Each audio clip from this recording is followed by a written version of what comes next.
Por último, también se han levantado voces advirtiendo de la vulnerabilidad de Jorge Romero por el famoso asunto del cártel inmobiliario. ¿Te preocuparía a ti esa presumible vulnerabilidad de Romero? No existe absolutamente ninguna evidencia que a él en lo particular lo involucre en algo ilícito. Tan es así que jamás se ha abierto un procedimiento en su contra que haya derivado en algún tipo de orden judicial. Me parece que es normal que el oficialismo intente utilizar ese tipo de instrumentos de ataques. Yo haría un llamado serio a que seamos respetuosos de las instancias de procuración e impartición de justicia, que no las utilicemos para hacer política y que este proceso se conduzca de manera regular, con normalidad democrática. Gracias. Félix Muñiz, de transformación pacífica del país. ¿Qué tal, amigos y amigas? Bienvenidos a una nueva información más. Bienvenidos a su canal Pregoneros 4T. El día de hoy, en conferencia de prensa desde el Senado de la República, hicieron pasar un amargo momento a Ricardo Anaya, que levanta la mano para apoyar a Jorge Romero para que se convierta en el próximo presidente de este partido político de oposición, sí, de Acción Nacional del PAN, que cada vez está más en decadencia, mis estimados pregoneros, de la mano de Marco Cortés y de todos estos que pertenecen al mismo grupito. Ahí tienen a Adriana Dávila, que al parecer nadie la va a apoyar, mis estimados pregoneros, y es lo que dice Ricardo Anaya, y así se lo recuerdan los mismos reporteros ahí presentes, con todos los antecedentes que tiene Jorge Romero con todo este tema famoso del cártel inmobiliario, y ahora quieren hacerlo su líder de este partido político de oposición. Así lo dejaron callado a Ricardo Anaya, lo hicieron dudar, y bueno, mis estimados pregoneros, ya hemos escuchado que estos panistas van en contra de esta reforma de pasar la Guardia Nacional a la Sedena. Vamos a escucharlo, mis estimados pregoneros. Este fue el amargo y triste momento de Ricardo Anaya, que se paró muy gallito en el Senado de la República en esta conferencia de prensa y al final ya se quería ir. Bueno, nada más preguntarte, el día de ayer se cerró ya pues lo que es el proceso de registro de las candidaturas para la dirigencia nacional. Entregaron las firmas solamente Jorge Romero y Adriana Dávila, hasta donde tenemos entendido. Falta la validación también del comité organizador. Pero ¿cuál es tu perspectiva respecto a estos dos candidatos? Tú decías que ibas a esperar para hacer un pronunciamiento respecto a tus apoyos, pero ¿cómo ves esta parte del proceso y lo que sigue? Ya que vienen las campañas electorales, viene un debate y bueno, tú hablabas de que se requiere y que es la última oportunidad para la renovación del partido con mucho gusto a los ciudadanos. Con mucho gusto. Yo estoy convencido de que hoy atravesamos una profunda crisis por partida doble. O sea, una crisis como país, porque los equilibrios democráticos están prácticamente extintos. El gobierno, el oficialismo, ha tomado el control de todos los poderes de la Unión y están determinados a desaparecer cualquier contrapeso. O sea, que nadie se confunda. La reforma judicial no se diseñó ni para combatir la corrupción, ni el nepotismo, ni para hacer más ágil la justicia. La reforma judicial, y lo sabemos los que la hemos leído, se diseñó para que el oficialismo tome el control total y absoluto del Poder Judicial, y lo hemos demostrado. Pero por el otro lado, también la oposición atraviesa una profunda crisis, y eso incluye al Partido Acción Nacional. Yo estoy convencido de que esta puede ser la última oportunidad. No se exagera cuando se dice que este es momento de renovarse o de morir. Y estoy convencido de que una reforma profunda que verdaderamente abra al Partido Acción Nacional a la ciudadanía, que convierta al PAN en un instrumento al servicio de los ciudadanos, requiere necesariamente una reforma estatutaria. Y para poder reformar los estatutos del Partido Acción Nacional, hay que tener el liderazgo de convocar a una Asamblea Nacional extraordinaria y poner de acuerdo a los liderazgos y, por supuesto, a la militancia de todo el país. Quienes conocemos al PAN sabemos que quien tiene la posibilidad, el liderazgo de convocar a esa Asamblea Nacional y de promover una transformación profunda, de fondo, radical, para abrir al PAN a los ciudadanos, desde mi perspectiva, es sin duda Jorge Romero. Tiene el liderazgo adentro del partido para convocar a esa Asamblea Nacional Extraordinaria. Estaremos atentos de los términos en los que lo proponga, pero insisto, si en este momento el PAN no se reforma a fondo, no se renueva, podrían ser los últimos días del PAN. Es ahora o nunca. Oye, se hablaba de Romero pues como la propuesta de continuidad de Marco Cortés. ¿Tú lo ves así o lo ves como alguien que... No lo veo así, lo que veo yo es que el mandato es claro, renovarse o morir. O el PAN se renueva a fondo y eso implica una modificación profunda de los estatutos del partido en una Asamblea Nacional Extraordinaria, o el PAN no volverá jamás a ser lo que algún día representó para nuestro país. No creo que en este momento haya alguien que en su sano juicio esté planteando que lo que el PAN necesita es continuidad o continuismo. Necesitamos un cambio radical, un cambio profundo. Gracias. Silvia Arellano, de Grupo Milenio. Buenos días, senador. Preguntarle, ayer el exgobernador de Guanajuato, Romero Hicks, pues llamó al CEN del PAN precisamente para que sea un líder, para que pueda unir a los partidos de oposición, porque se ha señalado mucho que tras la derrota electoral, pues los partidos de oposición prácticamente están inexistentes en el país. ¿Se sumaría a este llamado para sumar a toda la oposición? Y el PAN está además en una condición inmejorable para hacerlo, porque estamos ya en un proceso de renovación de la dirigencia y creo que si el PAN cambia, puede cambiar México, pero primero tiene que cambiar el PAN.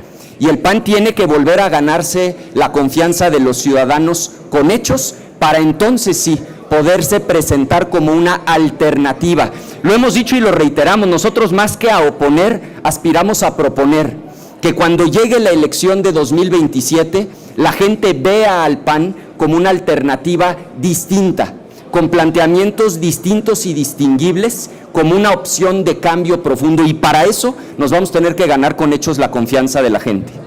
Mayolo López, de Grupo Reforma.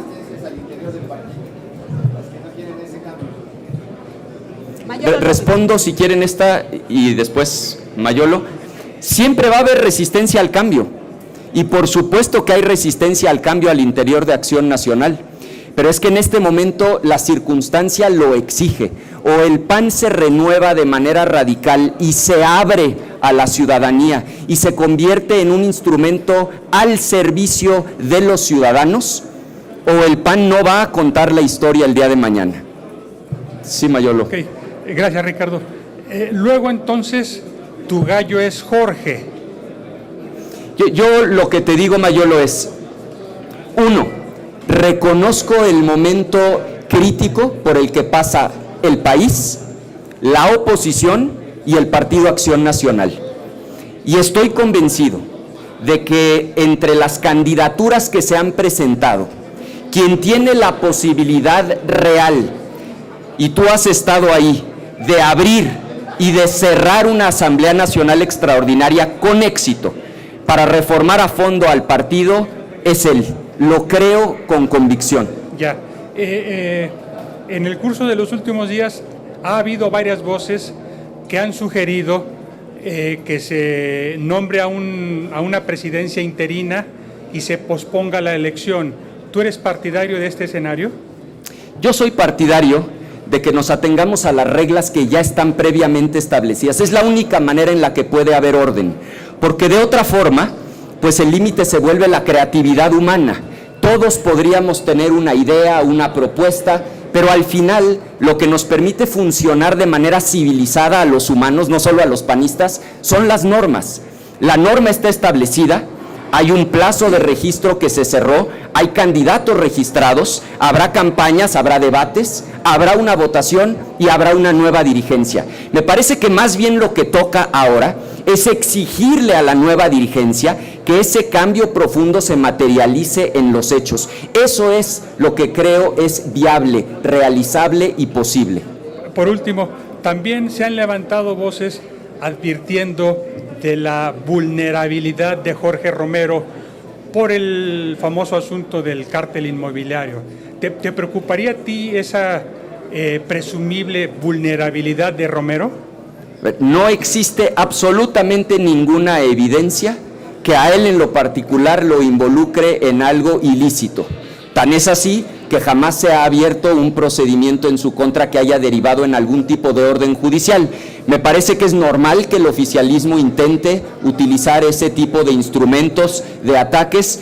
Yo haría un llamado serio a que seamos respetuosos de las instancias de procuración e impartición de justicia, que no las utilicemos para hacer política y que este proceso se conduzca de manera regular, con normalidad democrática. Gracias. Félix Muñiz, de Punto Aéreo. ¿Qué tal, senador? Dos preguntas. Primero, el asunto, vienen más reformas constitucionales, el asunto de la Guardia Nacional, parece ser que allá en Cámara ya la van a pasar la próxima semana. No sé si va a ser la misma dinámica de que se van a vender los votos o si ya Morena tiene totalmente cubierto la mayoría calificada para que la Guardia Nacional pase a ser parte del Ejército y pues ya nos militaricemos como han denunciado. Eso sería una pregunta. Sobre las declaraciones de Zedillo, dicen que es su vocero. No sé si ustedes apoyan lo que dijo Ernesto Zedillo en cuanto a que esto va a una tiranía. Gracias. Con mucho gusto. Bueno, el tema de la próxima semana, el tema central la próxima semana es la militarización de la Guardia Nacional, porque efectivamente tenemos información de que el oficialismo pretende aprobarlo esta misma semana en Cámara de Diputados. Es altamente probable que se nos convoque el próximo lunes, tanto a la Comisión de Puntos Constitucionales como a la de Estudios Legislativos. Ellos es probable que quieran darle primera lectura el martes y que tan pronto como el próximo miércoles estemos discutiendo en el Pleno el tema de la militarización de la Guardia Nacional. Yo, por un lado, lamento profundamente esta intención de militarizar la seguridad pública en México y por otro lado, reconozco que finalmente se quitaron la máscara, porque justo los que en campaña le prometieron a la gente crear un cuerpo de seguridad civil y regresar el ejército a los cuarteles, ellos lo propusieron y ahí están los videos, inclusive los spots de televisión. Ahora lo que pretenden es que formalmente la Guardia Nacional sea parte de la Secretaría de la Defensa Nacional, lo cual implica ya de facto en los hechos la absoluta y total militarización de la seguridad pública en nuestro país. Lo que es increíble es que insistan en una estrategia que en 3 sexenios consecutivos ha sido un absoluto fracaso, porque la militarización de la seguridad pública no inició en este sexenio, se ha venido agudizando y lo único que hemos visto a lo largo de los años es un incremento en la violencia, particularmente en la violencia homicida, o que alguien me enseñe un dato que demuestre que han disminuido los homicidios en nuestro país. ¿Por qué insistir en una estrategia fallida, fracasada, que no ha dado resultados? Nosotros vamos a dar el debate con argumentos y vamos a plantear una alternativa. Lo que queda claro es que el oficialismo finalmente se quitó la máscara. Quieren insistir en una estrategia fallida de militarización que empezó cuando menos, en serio, hace 3 sexenios. Zedillo. Bueno, me parece que él tiene todo el derecho a expresar su opinión. Nosotros hemos expresado la nuestra. Mi opinión es que la reforma judicial se diseñó para que Morena tenga el control del Poder Judicial y a las pruebas me remito. Ellos tienen el control de los que van a aparecer en la boleta electoral. El número de candidatos va a ser imposible, un voto reflexionado. Y tercero, crean un tribunal que le queda en una muela a la Santa Inquisición de 5 personas que ellos van a controlar y que puede destituir a cualquier juez. Para eso se diseñó la reforma judicial. Senador, nos quedan 2 preguntas. Sí, porque ya empezó la sesión. La penúltima pregunta es de Andrea Becerril, de La Jornada. Sale. Sí. No, yo solo quería preguntarle rapidísimo si el PAN irá a presentar alguna controversia contra la reforma, porque en el Senado ya la tiene muy complicada con el voto de Yunes que ya expulsaron y el del senador de MC que desapareció. Esa es una. El partido como tal la va a controvertir. Y la otra, ¿usted cree que Zedillo tiene autoridad moral para hacer alguna crítica después de el lío que dejó al país con el Fobaproa? Sí, sobre la segunda, miren, en un país democrático, todas y todos tenemos derecho a expresar nuestra opinión.